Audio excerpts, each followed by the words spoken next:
আজকে আমরা আলোচনা শুনব এক মুসলিমের উপর অপর মুসলিমের ৬টি হক বা অধিকার। ইসলামের ভিত্তিতে মুসলিম হওয়ার কারণে একজন মুসলিম অপর মুসলিমের উপর ৬টি হক বা অধিকার পেয়ে থাকে। শুধুমাত্র ইসলামের ভিত্তিতে, ইসলামের ব্যানার উপর মুসলিম হওয়ার কারণে, আমি এবং আপনি মুসলিম হওয়ার কারণে আপনার উপর আমি ৬টি হক এবং অধিকার পেয়ে থাকি, আমার উপর আপনি ৬টি হক এবং অধিকার পেয়ে থাকেন। এবং এই মর্মে যদি আমরা কোরআনুল কারীমের ৪৯ নম্বর সূরা হুজুরাতের ১০ নম্বর আয়াতের দিকে লক্ষ্য করি, আল্লাহ তাআলা বলেন, ইন্নামাল মুমিনুনা ইখওয়া ফাসলিহু বাইনা আখাওয়াইকুম ওয়াত্তাকুল্লাহা লাআল্লাকুম তুরহামুন। আল্লাহ তাআলা বলেছেন, ইন্নামাল মুমিনুনা ইখওয়া, মুমিন পরস্পরের ভাই। ফাসলিহু বাইনা আখাওয়াইকুম, তোমরা পরস্পরের সাথে সমঝোতা করে নাও, পরস্পরের জন্য কল্যাণকামী হও, একজন আরেকজনের দুঃখে সুখে তার পাশে গিয়ে দাঁড়াও, সুলাহ করো, সন্ধি করে নাও। এটা এক মুসলিমের উপর আরেক মুসলিমের অধিকার বা হক। এরপরে আল্লাহ তাআলা বলেন, ওয়াত্তাকুল্লাহ লাআল্লাকুম তুরহামুন, আল্লাহ তাআলাকে ভয় করো, লাআল্লাকুম তুরহামুন, যাতে তোমরা অনুগ্রহ প্রাপ্ত হতে পারো। কোরআনুল কারীমের বিভিন্ন জায়গায় আল্লাহ পাক রব্বুল আলামিন এক মুমিনের উপর আরেক মুমিনের হক, এক মুসলিমের উপর আরেক মুসলিমের অধিকার, এই বিষয়গুলো নিয়ে আলোচনা করেছেন। যদি আমরা কোরআনুল কারীমের ৪ নম্বর সূরা নিসা এর ৩৬ নম্বর আয়াতের দিকে লক্ষ্য করি, আল্লাহ তাআলা বলেন, ওয়া'বুদুল্লাহা ওয়া লা তুশরিকু বিহি শাইআ ওয়া বিল ওয়ালিদাইনি ইহসানা ওয়া বিযিল কুরবা ওয়াল ইয়াতামা ওয়াল মাসাকিন ওয়াল জারি যিল কুরবা ওয়াল জারিল জুনুবি ওয়াস সাহিবি বিল জামবি ওয়া ইবনিস সাবিল ওয়া মা মালাকাত আইমানুকুম ইন্নাল্লাহা লা ইউহিব্বু মান কানা মুখতালান ফাখুরা। আল্লাহ তাআলা বলেন, ওয়া'বুদুল্লাহা ওয়া লা তুশরিকু বিহি শাইআ, ওয়া'বুদুল্লাহ, তোমরা আল্লাহ পাক রব্বুল আলামিনের গোলামি করো, ওয়া লা তুশরিকু বিহি শাইআ, তার সাথে কাউকে শরীক করো না। গোলামি কার করব? গোলামি আল্লাহর করব, তার সাথে কাউকে শরীক করা যাবে না। ওয়া লা তুশরিকু বিহি শাইআ। এরপরে আল্লাহ পাক রব্বুল আলামিন পারস্পরিক কিছু অধিকার এবং হকের কথা বললেন। ওয়াবিল ওয়ালিদাইনি ইহসানা, পিতামাতার সাথে সৎ ব্যবহার করো, পিতামাতার সাথে ভালো আচরণ করো। ওয়াবিদিল কুরবা ওয়াল ইয়াতামা ওয়াল মাসাকিন, এবং নিকট আত্মীয়দের সঙ্গে, ওয়াল ইয়াতামা, ইতিমদের সাথে, ওয়াল মাসাকিন, মিসকিনদের সঙ্গে সৎ ব্যবহার করো। ওয়াল জারি যিল কুরবা ওয়াল জারিল জুনুব ওয়াস সাহিবি বিল জামবি ওয়া ইবনিস সাবিল। আল্লাহ তাআলা বলেন, তোমার নিকটবর্তী প্রতিবেশী এবং দূরবর্তী প্রতিবেশী, ওয়াস সাহিবি বিল জামবি, তোমার সাথী সঙ্গী, ফকির, মিসকিন, এতিম, অসহায়, মুসাফির, ওয়াস সাহিবি বিল জামবি ওয়া ইবনিস সাবিল ওয়া মা মালাকাত আইমানুকুম, এবং তোমার অধীনস্থ যারা, সবার সাথে সৎ ব্যবহার করো, সবার সাথে ভালো আচরণ করো। এটা এক মুসলিমের উপর আরেক মুসলিমের অধিকার, এক মুমিনের উপর আরেক মুমিনের অধিকার, এক মুমিনের কাছে আরেক মুমিন এই হক এবং অধিকার পেয়ে থাকে। ইন্নাল্লাহা লা ইউহিব্বু মান কানা মুখতালান ফাখুরা, আল্লাহ তাআলা বলেন, নিশ্চয় আল্লাহ পাক রব্বুল আলামিন অহংকারী এবং দাম্ভিকদেরকে পছন্দ করেন না। অহংকারী যারা দাম্ভিক, তাদেরকে আল্লাহ পাক রব্বুল আলামিন পছন্দ করেন না। প্রিয় ভাইরা আমার, এইখানেও দেখলাম পারস্পরিক কিছু হক এবং অধিকারের কথা আল্লাহ পাক রব্বুল আলামিন আলোচনা করেছেন। সর্বোপরি আজকে আমাদের আলোচ্য বিষয়বস্তু হচ্ছে এক মুসলিমের উপর আরেক মুসলিমের হক এবং অধিকার।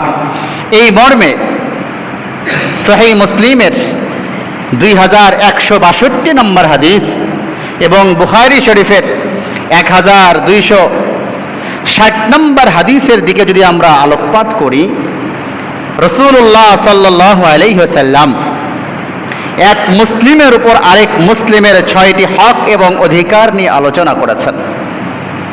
ইসলামের ফাউন্ডেশন, ইসলামের মধ্যে পারস্পরিক ভ্রাতৃত্ববোধ, মহাব্বত, সুশৃঙ্খল পরিবেশ এবং পারস্পরিক সৌহার্দ্যপূর্ণ আচরণ কিভাবে সৃষ্টি হবে, এই মর্মে রাসূলুল্লাহ সাল্লাল্লাহু আলাইহি ওয়াসাল্লাম এই মেসেজগুলো জাতির সামনে পেশ করেছেন। হাদিস বর্ণনাকারী সাহাবী হযরত আবু হুরায়রা রাদিয়াল্লাহু তাআলা আনহু বলেন, বিশ্বনবী মুহাম্মদুর রাসূলুল্লাহ সাল্লাল্লাহু আলাইহি ওয়াসাল্লাম বলেছেন, আন আবি হুরায়রা রাদিয়াল্লাহু তাআলা আনহু আন্না রাসূলুল্লাহ সাল্লাল্লাহু আলাইহি ওয়াসাল্লাম قال হকুল মুসলিমি আলাল মুসলিমি সিত্তুন, এক মুসলিমের উপর আরেক মুসলিমের 6টি হক এবং অধিকার রয়েছে। কিলা মা হুন্না ইয়া রাসূলুল্লাহ, সাহাবা একরাম জিজ্ঞাসা করলেন, নবীজি সেই হক 6টি কি কি?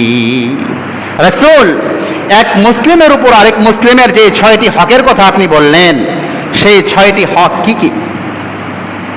রাসূল বলেন, ক্বালা ইযা লাকিতাহু ফাসাল্লিম আলাইহি, এক নাম্বার, ইযা লাকিতাহু ফাসাল্লিম আলাইহি, যখন এক মুসলিম আরেক মুসলিমের সঙ্গে সাক্ষাৎ হবে, সাক্ষাতের প্রথম বাক্য হবে আসসালামু আলাইকুম ওয়া রাহমাতুল্লাহ। এটা হক, এটা অধিকার। এক মুসলিম আরেক মুসলিমকে সালাম দিবে, সালাম বিনিময় হবে, এটা অধিকার।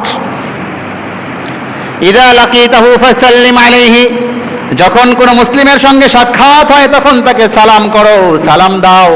এটা তোমার কাছে তোমার অপর মুসলিম ভাই হক এবং অধিকার পেয়ে থাকে।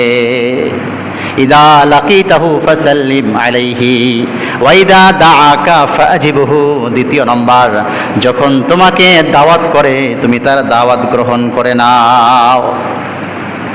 ওয়া ইদা ইস্তানসাহাকা ফানসাহ লাহু, 3 নম্বর, তোমার কোনো মুসলিম ভাই যদি তোমার কাছে সুপরামর্শ চায়, সৎ পরামর্শ চায়, কল্যাণের পরামর্শ, সুন্দর পরামর্শ, সুপরামর্শ তাকে দাও।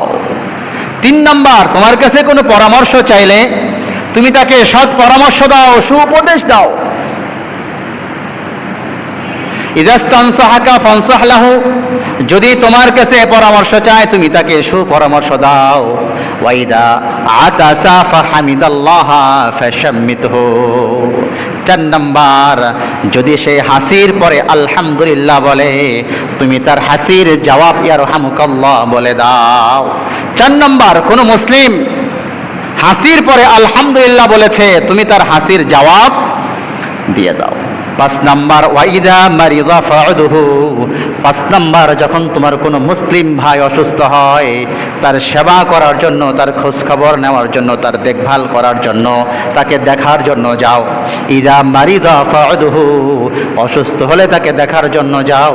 6 নম্বর, ওয়াইদা মাতা ফাত্তাবিহু, 6 নম্বর, যদি সে ইন্তেকাল করে মারা যায় তুমি খবর পাও, তার জানাজা এবং তার দাফনে শরীক হও। প্রিয় ভাইরা আমার, রাসূলুল্লাহ সাল্লাল্লাহু আলাইহি ওয়াসাল্লাম মুসলিম সমাজের পারস্পরিক ভ্রাতৃত্ববোধ, মহাব্বত বাড়বে কিভাবে সেই হিসাবে মূলনীতি বললেন, তোমরা এই কাজগুলি করো। তোমার কাছে তোমার অপর মুসলিম ভাই এই হক এবং অধিকার পেয়ে থাকে, যদি তোমরা পারস্পরিক এই হক এবং অধিকারগুলি রক্ষা করতে পারো তাহলে পারস্পরিক সামাজিক ভ্রাতৃত্ববোধ, মহাব্বত বৃদ্ধি পেয়ে যাবে। কয়টি হকের কথা রাসূল বললেন? বলেন, কয়টি হকের কথা বলেছেন? 6। 1 নম্বর, সাক্ষাৎ হইলে সালাম করবে। কি করবে? সাক্ষাৎ হইলে সালাম করবে। 2 নম্বর, দাওয়াত করলে দাওয়াত গ্রহণ করবে। 3 নম্বর, সৎ উপদেশ চাইলে, সুপরামর্শ চাইলে নিজের সাধ্যের জায়গা থেকে সর্বোচ্চটাই চেষ্টা করতে হবে যাতে করে আমার পরামর্শের দ্বারা সে কল্যাণ কাম হতে পারে। 4 নম্বর, যদি সে হাসির পরে আলহামদুলিল্লাহ বলে, হাসি দেওয়ার পরে তার জবাবে আমি ইয়ারহামুকাল্লাহ বলবো।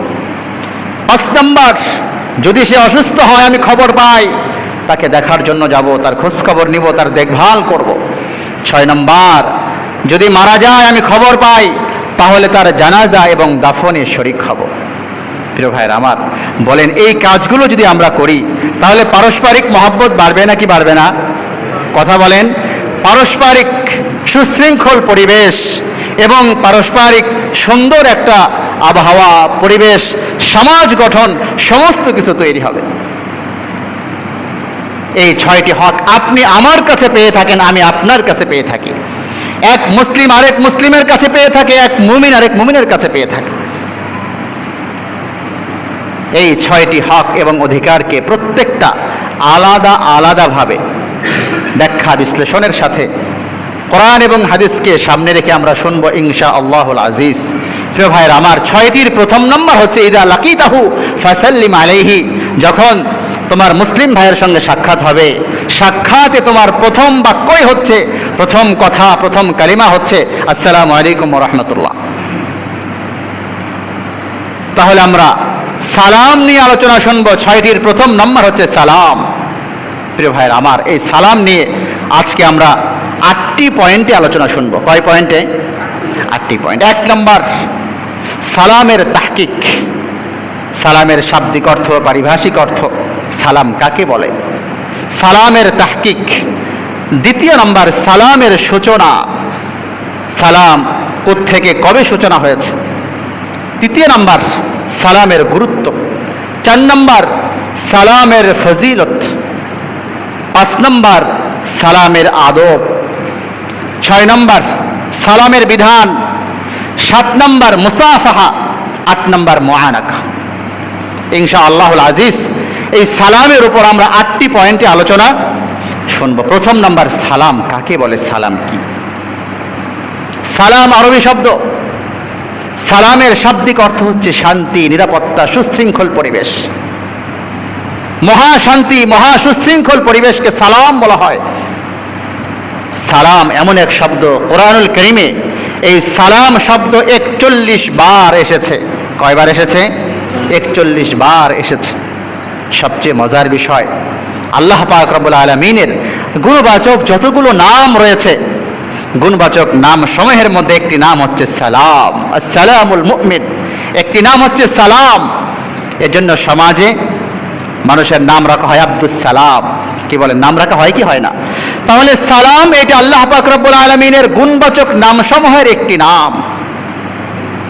আল্লাহ তাআলার গুণবাচক নামসমূহের একটি নাম যখন সালাম, তখন এটা এই অর্থে আসে, সালাম মানে নিরাপত্তা প্রদানকারী। আমার আপনার নিরাপত্তা প্রদানকারী কে? আরো জোরে বলেন কে? আমার আপনার নিরাপত্তা প্রদানকারী মহান মালিক আল্লাহ পাক রব্বুল আলামিন। এবং সালামের আরেক অর্থ হচ্ছে শান্তিময় পরিবেশ প্রদানকারী। আমাদের সকলকে মহা শান্তিময় পরিবেশ আল্লাহ পাক রব্বুল আলামিন প্রদান করে থাকেন, দান করে থাকেন। সালামের আরেক অর্থ হচ্ছে, সালাম মানে ত্রুটি মুক্ত। আল্লাহ পাক রব্বুল আলামিন যাবতীয় সমস্ত ত্রুটির ঊর্ধ্বে। সালামের আরেক অর্থ হচ্ছে যার কোনো ক্ষয় নেই, যিনি অনন্ত অনাদি ছিলেন, আছেন এবং থাকবেন। যিনি ছিলেন, যিনি আছেন, যিনি থাকবেন, যার কোনো ক্ষয় নেই। এই অর্থে আল্লাহ পাক রব্বুল আলামিনের গুণবাচক নাম আসসালাম। প্রিয় ভাইয়ের আমার, আল্লাহ পাক রব্বুল আলামিনের এই গুণবাচক নাম মহা শান্তি, মহা সুশৃঙ্খল, মহা শৃঙ্খলা। বিধায় এই সালামের মহাবাণী আসসালামু আলাইকুম ওয়া রাহমাতুল্লাহ বলা মানে যাকে আমি সালাম দিলাম তার জন্য সর্বোচ্চ শান্তি এবং নিরাপত্তা কামনা করলাম। চিল্লায় কোন সুবহানাল্লাহ। আমি তাকে সালাম দিলাম আসসালামু আলাইকুম ওয়া রাহমাতুল্লাহ, তার মানে আমি তার জন্য শান্তি এবং মহা শান্তি কামনা করলাম। এই হচ্ছে সালাম।